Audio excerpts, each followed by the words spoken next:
is a perfect little town and an excellent place to hole up, while a couple of accurately predicted depressions kept harmony pinned to the pontoons with the double blessings of Rocky and Wed.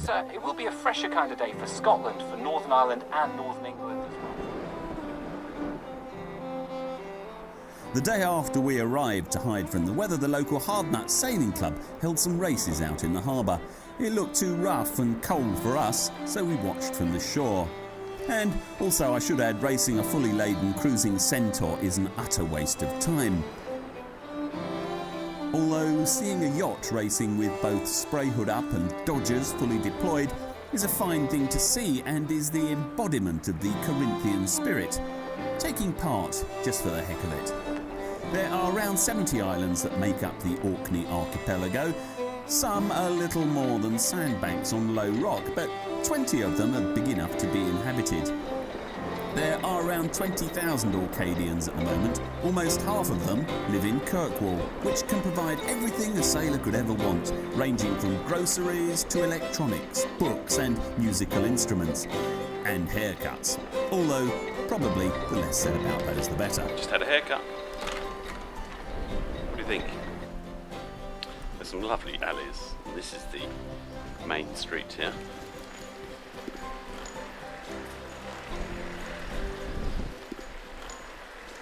The annual festival was well underway, so the pubs were spilling good music out of every orifice, and the streets were full of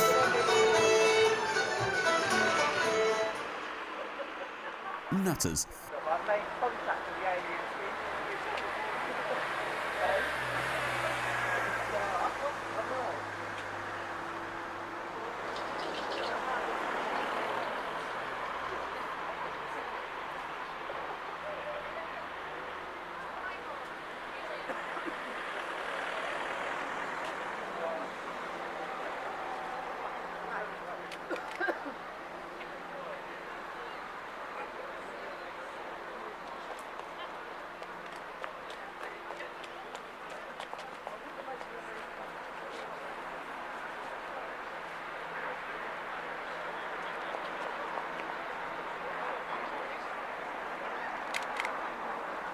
That'll be YouTube then. The cathedral is a glorious building made with sandstone imported from Murray. The stonework is exceptional. Note the interlinking arches.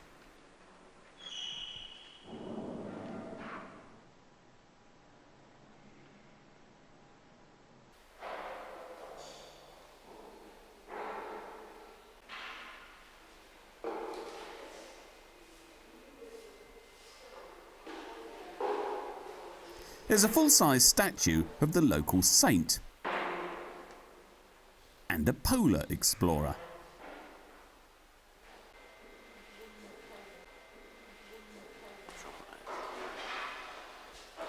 As well as, this week only, some fairly brutal modern art. Not really my cup of tea. Just hang a series of these paintings.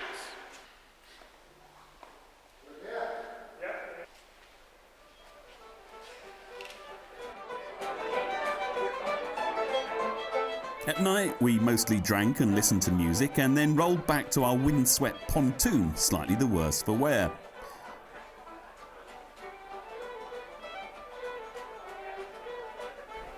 We've been here 2 nights. The wind has really started howling. We've been here 2 nights and I think we're going to be here another 3 at least. We're going to hitch around the island a bit tomorrow and have a look. I really like it. You can see the harbour down here. Here comes the wind. Oh.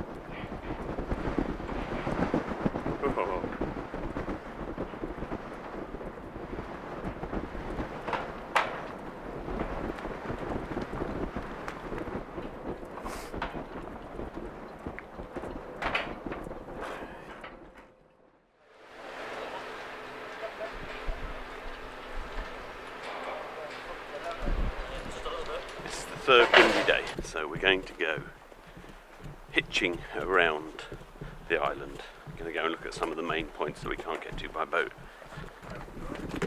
Morning. How much longer then, lads? I think he'll be here till Sunday, I think.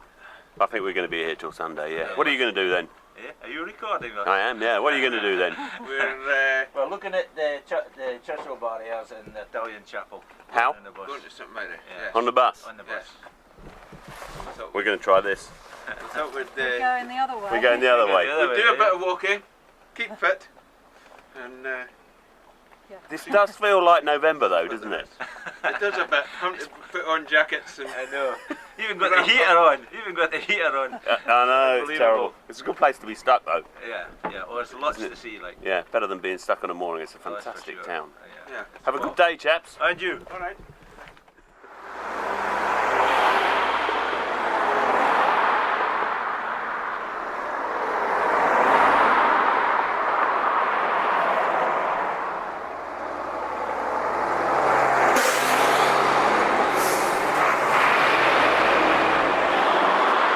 The hitching went extremely well. Orcadians, it turns out, find it very hard to pass the old people with their thumbs out, and we never had to wait more than a few minutes anywhere. How are you? Yeah, Finstown would be great, and then we're going to head off to the north coast. We're going to places we can't get to by boat. We headed off west, aiming for We see Evie everything Beach in around a the coast pointless that and we don't fruitless see. search for cowrie shells. But it was as good an excuse as any on a bright, windy day. Akeness Beach, which is supposed to be the best, longest stretch of sand on this island, on the mainland, west mainland. Actually, it's quite specific, isn't it? And it's supposed to be good for swimming and looking for shells. Well, it is good for swimming.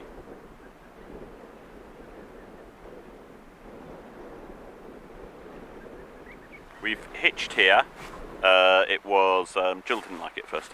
It was 3 lifts we got. One with two caravanners from Perth. One with a band who are going to a festival on Egglesay. Second group of people we met going to Egglesay. Sounds fantastic because it's the longest night on Saturday. Sadly, the weather's going to be a stinker. Longest day, shortest night. And then the third person who picked us up is a property developer from York who's bought a farmstead and is turning it into 6 houses. So hitching here is easy. We want to sail out here and then round to the south and into Scapa Flow.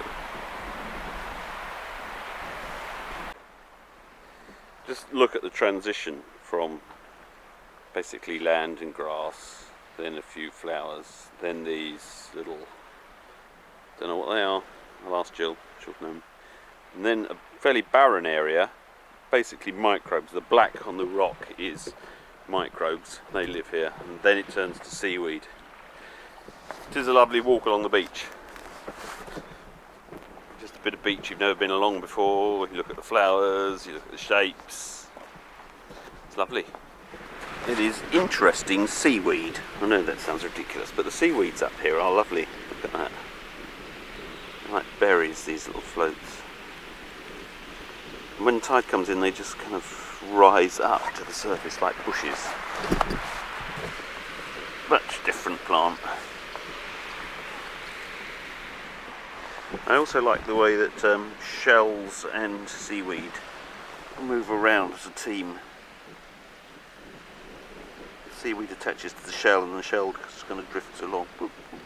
You can see how rich the biodiversity is here.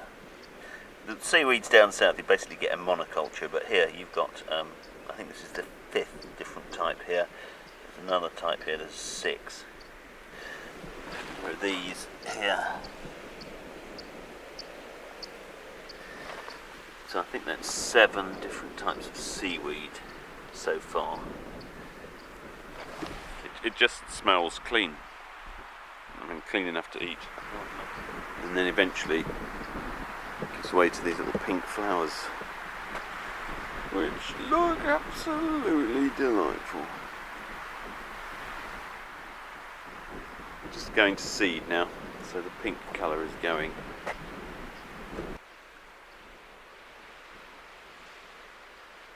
People first arrived here about 8,000 years ago, so they say, and there are Neolithic remains scattered all over the place. Stacking rocks to make houses is pretty easy if God gives you flat rocks laid out from which you can take your pick. And you can see where the building materials came from. Stone is almost ready cut. God has cut it into pavements already. And slabs, any shape you wanted will be here. Big investment in carrying it up, but still. Orkney has always been prime real estate and an excellent place to live. The soils are very fertile and support not only livestock but also grain crops. Then there's the bounty of the sea. Not just the fish, but also the seaweed, which is excellent food for livestock and can be dried and used as smelly fuel, and also is great for fertiliser. There's a lot of peat on the islands, which is brilliant for keeping the hearth warm, and cutting peat is a lot easier than cutting wood. Good quality high protein was abundant from the meat, milk and fish, plus some stout local versions of wheat or barley, excellent for brewing. The only thing that was in short supply was timber, but that was plentiful just the other side of Pentland Firth on mainland Scotland. Up to around 1000 AD, the main form of sea transport was the beamy Viking cargo ships called knars or nars, 50 foot long and 15 feet wide. They were the Bedford TKs of the northern North Sea, wider, slower and more seaworthy than the pencil slim raiding vessels. But crewed by 3 blokes and capable of carrying cargoes of up to 25 tons, they were an incredibly efficient means of moving materials, passengers, livestock, equipment and invading armies around. Compare the effort of moving 25 tons over land. That would involve 150 pack horses and at least 10 men to manage them. So there was a thriving economy here. Lots of waterborne trade. Big, fit, healthy, wealthy, well-fed Nordic men with a strong tradition in trading and raiding in equal measure. They spent their trade surpluses on buying ever faster and more seaworthy boats. And their spare time was spent training with the best weaponry and armour gold could buy. They aggressively defended their trade routes, which stretched from Dublin up around the whole of the north of Britain and down as far as Lincoln the other side. They were major players in the economy of the whole region because of their huge fleets of lightly crewed knars, supported by their well-crewed fast fighting ships, which sailed beautifully and were manned by 50 well-trained rowers, enabling them to overtake every other vessel on the water. And then those rowers could put down their oars and pick up their swords. Not much moved by water without the say-so of the Orcadians. These people were well organised, well-fed and well-motivated to survive and thrive by sailing, trading, controlling the seaways and raiding those who threatened their supremacy. The society here was based around the brochs, small extended family settlements, warm, snug and almost impregnable to sea raiders. This is the Broch of Gurnis. It's a settlement. You can see that they used the stones off the beach to build themselves a settlement, which was a round tower. I guess that was a double defence. This palisade around the outside, and then inside were all these buildings. And the interesting thing is they are just sharing party walls. So basically the whole of this circle would have been thatched. And the blocks came from along the beach, all perfectly shaped and ready to roll, just in case of bringing them up. Big job. All they had was bits of timber and rope, probably not very good rope. And so if it was a big block for a lintel, you'd need a big party of people. 1 or 2 excellent examples can be found around the coast. There were literally hundreds of them, and the double-skinned, beautifully engineered central towers were up to 40 feet high. Ownership of Orkney has always been a debatable thing, a sort of halfway house between Norway and mainland Scotland. The local aristocracy used their sea-born power with a ruthless delight and spent many happy centuries forming alliances with both nations, murdering each other and starting epic multi-generation feuds, as well as marrying well-bred aristocratic maidens from both sides of the northern North Sea. The greatest Orcadian of all time, Thorfinn the Mighty, his surname was Sigurdsson, which is a clue to his ancestry, had an empire that encompassed all of the Northern Isles, part of mainland Scotland and even bits of Ireland as far south as Dublin. Shakespeare in his prose referred to the Orcadians as being troublesome, aggressive, meddling types. After all, they could deliver a couple of thousand well-armed, well-trained and marvellously motivated men at any place along the coast between Dublin, northwards to Shetland and as far down the other side as Lincolnshire. There was a strong contingent of Orcadians at the Battle of Stamford Bridge in 1066, which ended a Nordic land grab timed to coincide with the more successful French land grab of the Norman invasion. First appearance of the Old Alliance, I could have said.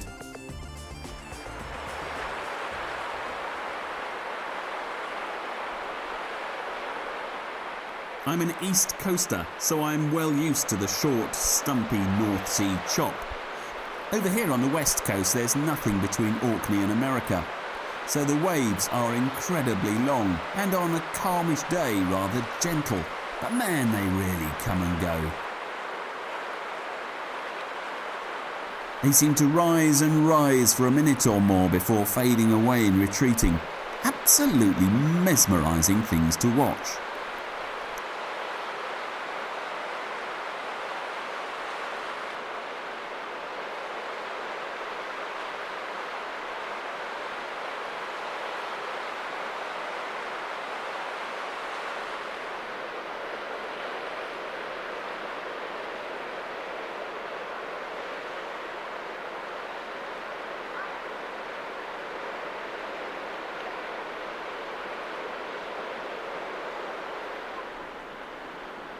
You can just go away for such a long time.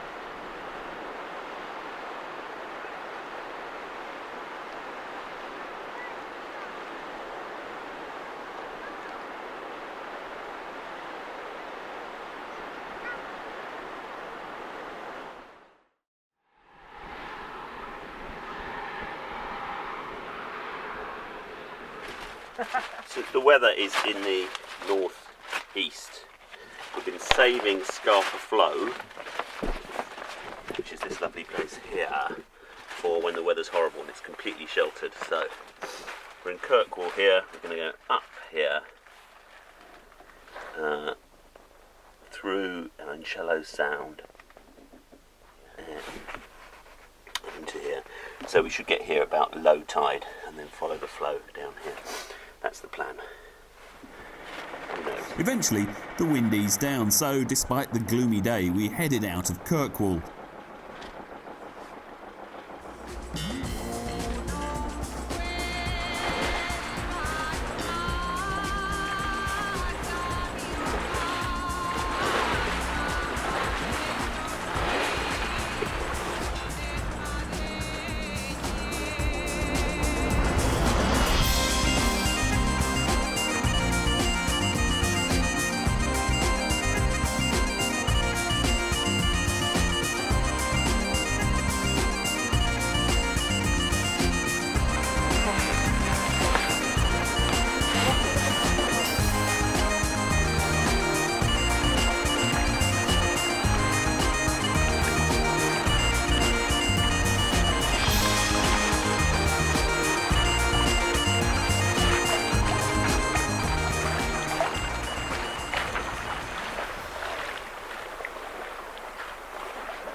It has been a ridiculously cold day, or it is a ridiculously cold day. It's still only 12:30. We're just joined the tidal race here, which runs through Unshallow Sound, which is here. So we came up from Kirkwall, along this shore, missing these rocks here, along here, missing these shallows here, along here, missing this bit here, and up to this shore. And then there's a tidal race, runs out through this gap here. So we're following it out here, and then we're going to come round and down. So it should be a fairly fast run.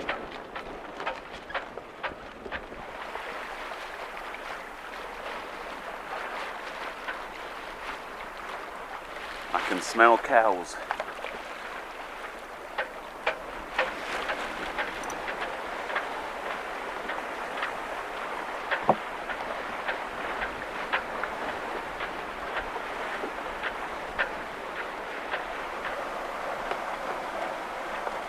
.3 knots.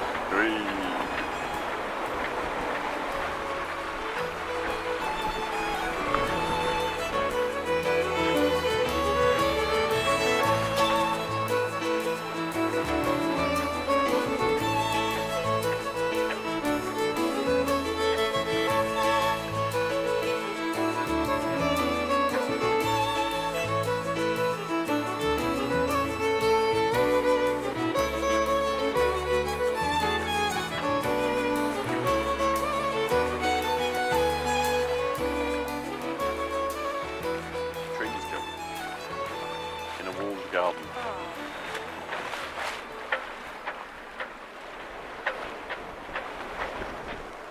Worries me that I can't see anything where that red sail is.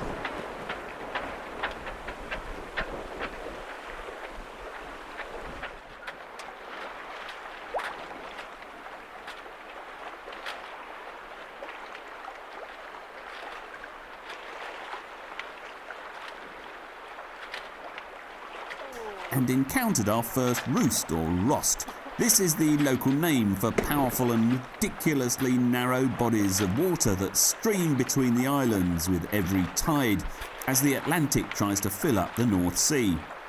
There's a good one between the main island and Rousay, which is en route to Stromness and Scapa Flow. When they're going your way, they can have you speeding along at 10 knots while your sails flap ineffectually.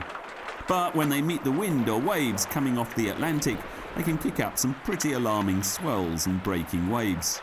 On a good day though, they just create these really unsettling wave patterns and upwellings, making you imagine that there must be rocks just beneath the surface.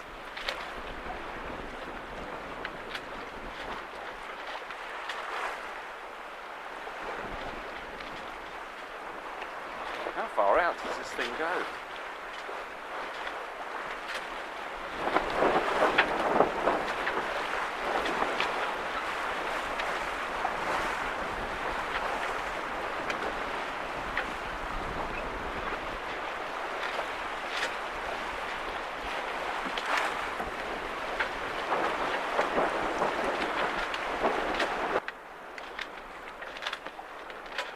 Oh, look at this, Dylan.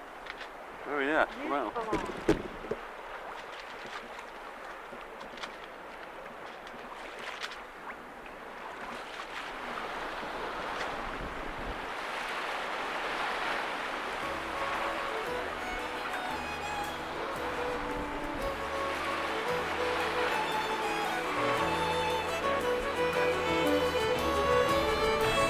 Why do you drink beer?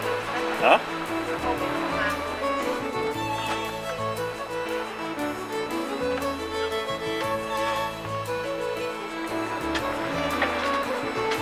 Flat bits are really weird, aren't they? We had to sail well out to sea to avoid the final blast of the Rousay roost.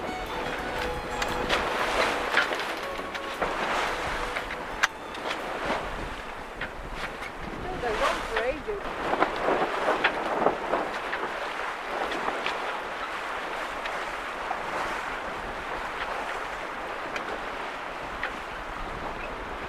Then we sailed close to one of the most spectacular coastlines in the UK.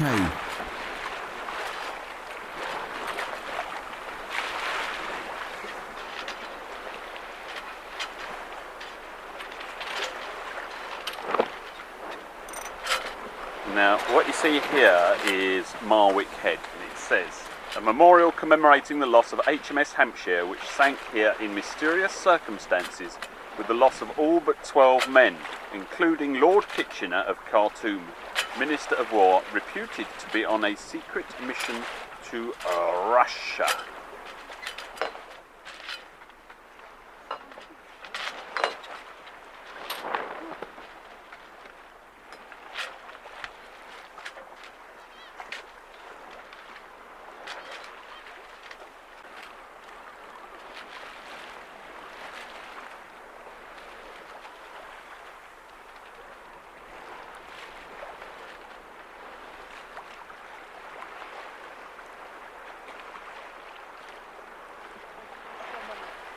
The cliffs along this western shore get a real battering from the westerly driven winds, and the waves have turned the cliffs into a marvellous series of deep bays, caves, blowholes and crevices.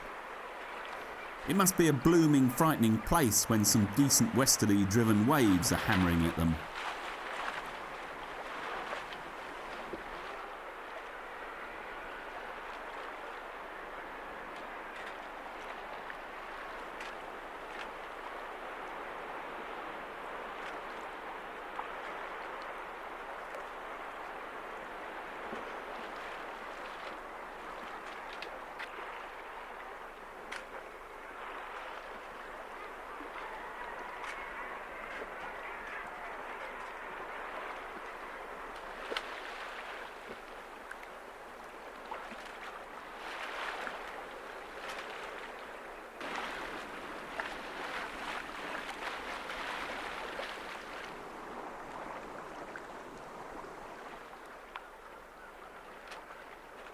Eventually, though, the final headland before the Sound of Hoy appeared, and we picked up the tide flooding into Scapa Flow.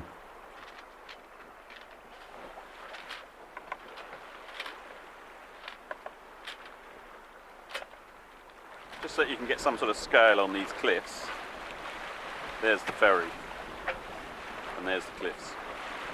These are big. So the 104 on the back one brings you in clear of these obstructions here, these two skerries here, but out of the main thrust of the channel. If you actually make the lights line up, then you're going right down the middle of the channel, which on a day like today doesn't matter, but there must be days when you'd rather not be in the middle of the channel. It's slightly quieter over to this side. So the yacht guidance is different from the big powerful ship guidance, because they don't care about a bit of turbulence. We're doing 3.7 miles. So we're riding the tide into here. It's a beat, but the tide is so powerful.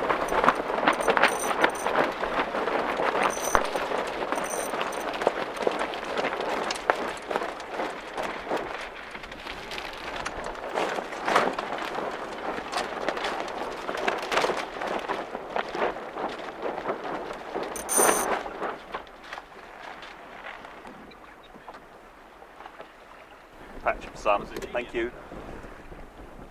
There it goes. It's going away from us. Goodbye.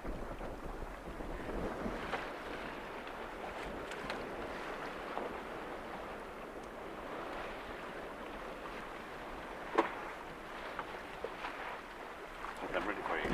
Have you got that?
Samura offshore. Oh. Oh.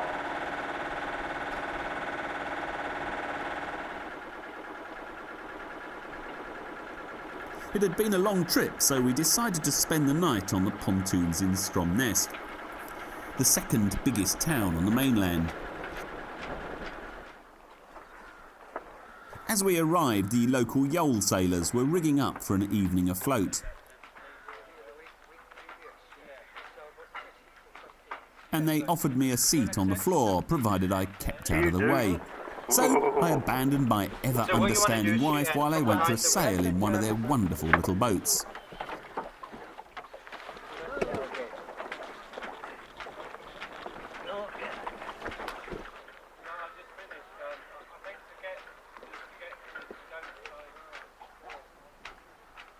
These have no centre plate, just a long, shallow keel, and a completely clear inside. You can see their ancestry and hull shape from this one, sitting on a trailer. They're fast, stable, and brilliant weight carriers. If the Gnars were the heavy haulage trucks, then the Yoles were the transit vans. Even these modest 17-footers could easily carry 8 people or a ton of freight. You could nip to the market or move sheep back from an island, or even take a small raiding party to a local broch. So much better than walking or riding.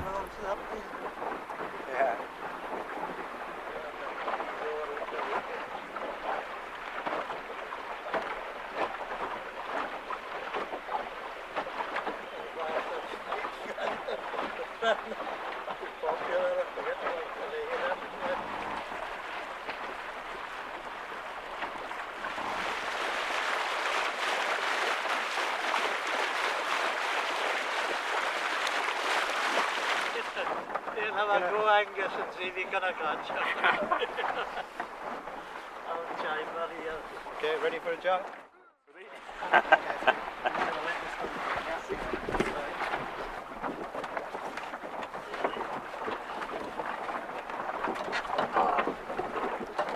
Hang on. That's why you've got the rope up of it. That's flocking up.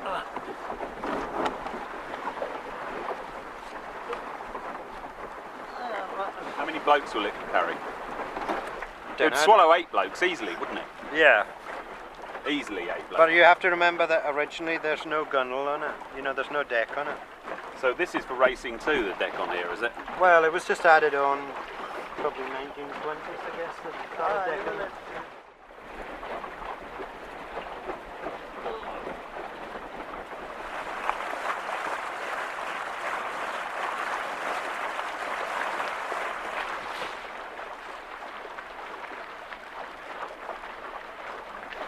So you see why you reduce and sail, you can sail on the foresail. Yeah.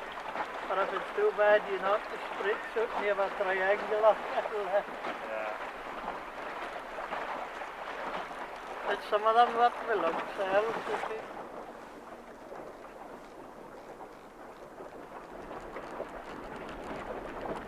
But as we say, it'll not sail work. What's it?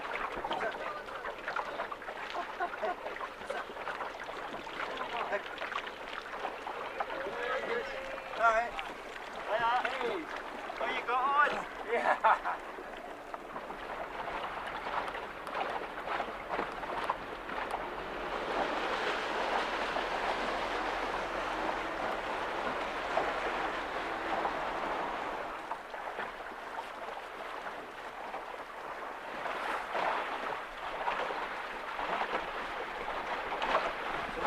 Don't worry.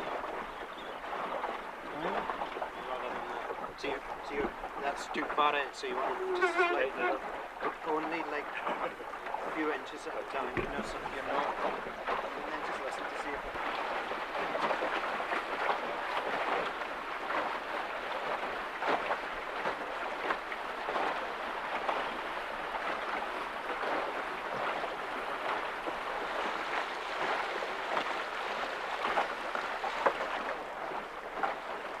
So today they're all fiberglass.